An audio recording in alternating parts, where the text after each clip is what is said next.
As we just heard, President Lee used the first leg of his trip to position Korea as a trusted global AI semiconductor hub, unveiling the San Francisco AI Declaration and promoting deeper cooperation with major tech companies.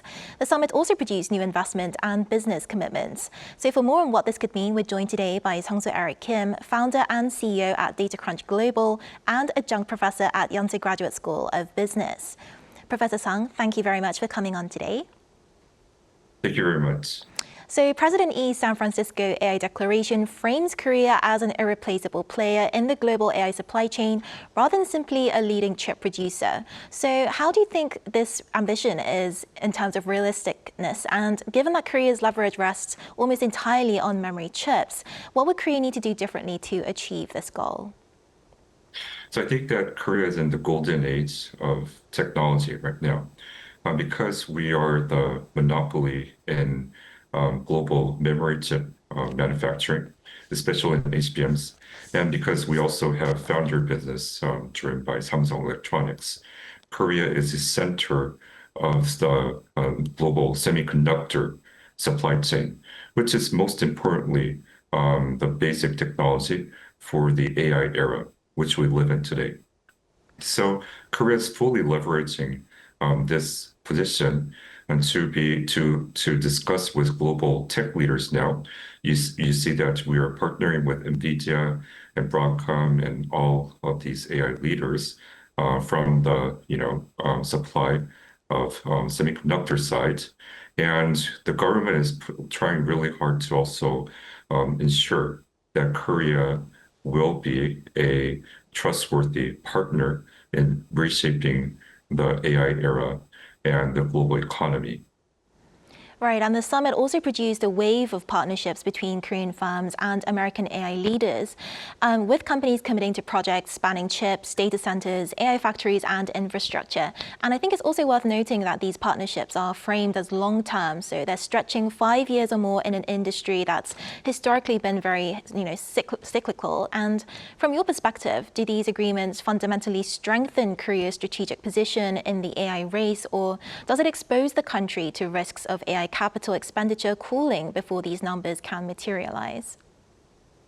I think we have to first understand that two things. First, the physical AI era is just around the corner, which we cannot imagine how much demand of HBM chips are required to support this era. Also, we also need foundry, but HBM chips are very important in the physical AI era. Imagine robots running around and having a smart city and AI factories and data centers being constructed.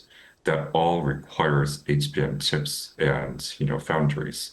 So it's really important for Korea to be able to supply those semiconductors, because large companies like NVIDIA and Broadcom will require bulk supply, which means that they are almost monopoly when it comes to these semiconductors. So they require a company that is very, very reliable in supplying these HBMs or foundry to supply the necessary bulk quantity that they need.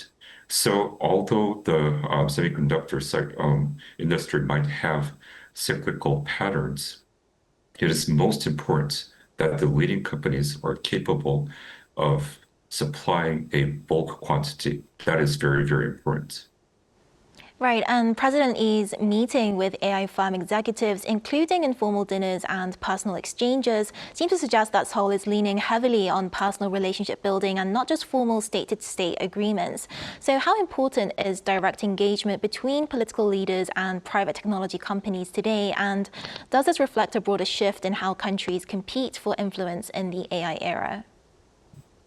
So semiconductor industry is very important, not only for Korea, but for all of these global tech leaders, and it's a center stage of global geopolitics. So it is important to show how much Korean government is also committed to support Korean companies to reshape the global semiconductor supply chain and also make the global semiconductor supply chain a more sustainable and reliable economy and supply chain. So in that sense, I think it's very important for the Korean, government to directly engage with these tech companies to show that Korea has a vision to co-partner developing the AI era with the leading tech companies in the world in the AI era. So as a government policy, it's very important. As a geopolitical, strategy, it's very important. And also very important for our Korean companies to partner with fellow US tech companies. Right, unfortunately, that's all we have time for today, but thank you very much for your insight this morning. Thank you very much.